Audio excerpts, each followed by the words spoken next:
बिस्मिल्लाहिर्रहमानिर्रहीम। अस्सलामु अलैकुम वरहमतुल्लाहि वबरकातुहू। सबसे पहले मेरे साथ एक बार दुरूद पाक पढ़ लें। अल्लाह ताला इसकी बरकत से हम सब पर रहमत नाज़िल फरमाए। अल्लाहुम्मा सल्लि अला मुहम्मदिन व अला आलि मुहम्मद कमा सल्लैता अला इब्राहीम व अला आलि इब्राहीम इन्नका हमीदुम मजीद।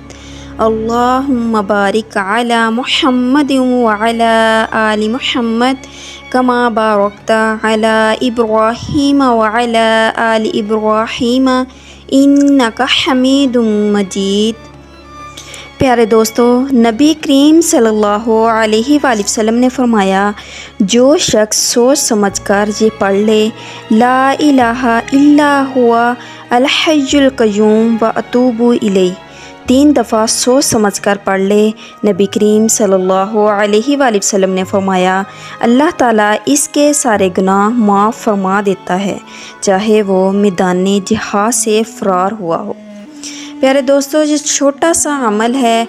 आपसे दरख्वास्त करूँगी कि चलते फिरते इस अमल को दिन में एक बार ज़रूर करें। ये आप सल्लल्लाहु अलैहि वसल्लम का बताया हुआ अमल है, तो इस पर अमल करें। इंशाअल्लाह आपको बहुत से बरक़ात हासिल होंगे। तो अब वजीफ़ा की तरफ चलते हैं। प्यारे दोस्तों, अगर आपको अचानक पैसों की ज़रूरत पड़ जाए और आपके पास पैसे ना हो, तो जब मैं वजीफ़ा बताने लगी हूँ तो आप इस वजीफ़ा को करेंगे तो इंशाअल्लाह आपको बहुत ज़्यादा फ़ायदा हासिल होंगे। अगर आपकी कोई चीज़ खो गई हो और वो मिल नहीं रही हो, तो उसके लिए भी ये वजीफ़ा कर सकते हैं। अगर आपकी कोई चीज़ चोरी हो गई हो और वो आपको कहीं भी मिल ना रही हो, तो उसके लिए भी आप इस वजीफ़ा को कर सकते हैं। अगर आप स्टूडेंट हैं और अच्छे रिज़ल्ट के ख्वाहिशमंद हैं, तो आप इस वजीफ़ा को कर सकते हैं। अगर आपको किसी से बात मनवानी हो, उसके लिए भी आप इस वजीफ़ा को कर सकते हैं। कोई इंसान आपको बिला वजह परेशान कर रहा है, या आपका कोई दुश्मन है जिसकी वजह से आप बहुत ज़्यादा परेशान हैं, तो अपने दुश्मन से छुटकारा हासिल करने के लिए भी आप इस वजीफ़ा को कर सकते हैं। अगर आप पर कर्ज़ है और उसकी वजह से आप बहुत ज़्यादा परेशान हैं, तो आप अपनी किसी भी परेशानी और किसी भी मुसीबत के वक़्त आप इस वजीफ़ा को यानी सलातुल हाजात के जो मैं नवाफिल बताने लगी हूँ, मेरे बताए हुए तरीके के मुताबिक इस अमल को, इस वजीफ़ा को करेंगे तो इंशाअल्लाह आपको बहुत अच्छे फ़वाइद हासिल होंगे। आप इस अमल को किसी भी वक़्त कर सकते हैं। अगर तहज्जुद के वक़्त करेंगे तो बहुत जल्द आपको इसके फ़वाइद हासिल होंगे, क्योंकि तहज्जुद का वक़्त अल्लाह ताला का सबसे पसंदीदा वक़्त है। उस वक़्त जब आप अपने रब को पुकारते हैं तो वो फ़ौरन आपकी पुकार को सुनता है। लेकिन याद रहे कि असर और मगरिब के दरमियान आप इस अमल को नहीं कर सकते। सलातुल हाजात के इन नवाफिल को जो मैं बताने जा रही हूँ, आप किसी भी नमाज के साथ कर सकते हैं। नमाज के अलावा भी आप सवाल का वक़्त छोड़कर किसी भी वक़्त कर सकते हैं। मगर फिर एक बार कहूँगी कि तहज्जुद का वक़्त सबसे ज़्यादा फजीलत वाला वक़्त है। आपने इस अमल को 3 दिन करना है, क्योंकि ये वजीफ़ा 3 दिन का है। लेकिन आप कामिल यकीन के साथ करें, पहले ही दिन में आपका काम हो जाएगा। अगर आपका काम हो जाता है तो फिर भी आप इस अमल को 3 दिन तक जारी रखें, और अगर पहले दिन आपका काम नहीं होता तो आप 3 दिन इस अमल को कामिल यकीन के साथ करें, तो इंशाअल्लाह 3 दिन के अंदर आपका काम हो जाएगा। लेकिन याद रहे कि आपने ये वजीफ़ा 3 दिन ही करना है, ना 3 दिन से ज़्यादा और ना 3 दिन से कम।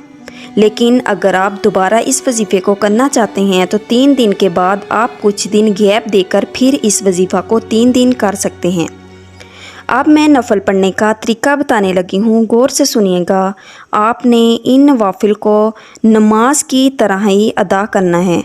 नवाफिल की नियत करते हुए आपने जिस मकसद के लिए आप इस अमल को कर रहे हैं, आपकी जो भी परेशानी है, जो भी मुश्किल हो, आप उसको अपने जहन में रखेंगे, उसका तसव्वुर करते हुए इन नवाफिल की नियत करेंगे।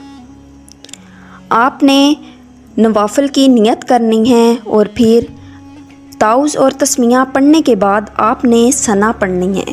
اس کے بعد آپ نے سورۃ فاتحہ پڑھنی ہے اور پھر آپ نے سورہ اخلاص کو 11 بار پڑھنا ہے۔ سورہ اخلاص کو پڑھنے کے بعد آپ نے رکوع کرنا ہے، سجود کرنے ہیں اور پھر اسی طرح آپ نے دوسری رکعت کے لیے کھڑے ہو جانا ہے۔ پھر آپ نے سورۃ فاتحہ کو 1 بار پڑھنا ہے۔ 1 بار پڑھنے کے بعد آپ نے سورہ اخلاص کو پھر 11 بار پڑھنا ہے۔ 11 بار پڑھنے کے بعد آپ ہی نماز کی طرح رکوع سجود کریں گے اور پھر سلام پھیرنے کے بعد آپ نے سجدے میں جانا ہے۔ سجدے میں جانے کے بعد آپ نے پھر سورہ طٰہٰ کی آیت نمبر 111 آپ نے سجدہ میں اس کو 41 بار پڑھنا ہے۔ وَعَنَتِ الْوُجُوهُ لِلْحَيِّ الْقَيُّومِ یعنی اس ہاف آیت کو آپ نے سجدہ میں جا کر 11 بار پڑھنا ہے۔ 11 بار پڑھنے کے بعد آپ نے پھر سجدہ سے اٹھ جانا ہے اور ہاتھ اٹھا کر اللہ تعالیٰ سے گڑ گڑا کر کامل یقین کے ساتھ دعا مانگنی ہے کہ اے اللہ میری جو بھی پریشانی ہوئی، جو بھی مصیبت ہے وہ صرف تیرے ایک کن کا کمال ہے کہ اگر تو چاہے اس مصیبت کو ٹال سکتا ہے۔ اللہ تعالیٰ پر کامل یقین کے ساتھ دعا مانگے، اپنی جو بھی مشکل ہے پریشانی ہے اس کے سامنے رکھے تو انشاءاللہ اس نوافل کی برکت سے، اس عمل سے آپ کی جو بھی پریشانی ہوئی ضرور دور ہو جائے گی۔ پیارے دوستو، یہ نوافل کا عمل آپ صلی اللہ علیہ وآلہ وسلم کا خود کیا ہوا ہے، کیونکہ جب آپ صلی اللہ علیہ وآلہ وسلم کو جو بھی پریشانی پیش آتی، کوئی بھی ٹینشن ہوتی، پریشانی ہوتی، مصیبت ہوتی تو آپ صلی اللہ علیہ وآلہ وسلم فوراً اللہ تعالیٰ کی طرف رجوع کرتے اور نماز ادا کرتے۔ آپ صلی اللہ علیہ وآلہ وسلم نے پریشانی میں نماز ادا کرنے کا حکم دیا ہے اور یہ عمل صحابہ کرام کا بھی تھا۔ جب بھی ان کو کوئی پریشانی لاحق ہوتی تو وہ فوراً اللہ تعالیٰ کی طرف رجوع کرتے اور نماز ادا کرتے۔ اس طرح انہوں کی بہت سی پریشانیاں دور ہو جاتی۔ پیارے دوستوں، اللہ تعالیٰ سے دعا ہے کہ اپنے پیارے حبیب کے صدقے ہم سب کی تمام مشکلات کو حل فرمائے۔ آمین۔ اللہ حافظ۔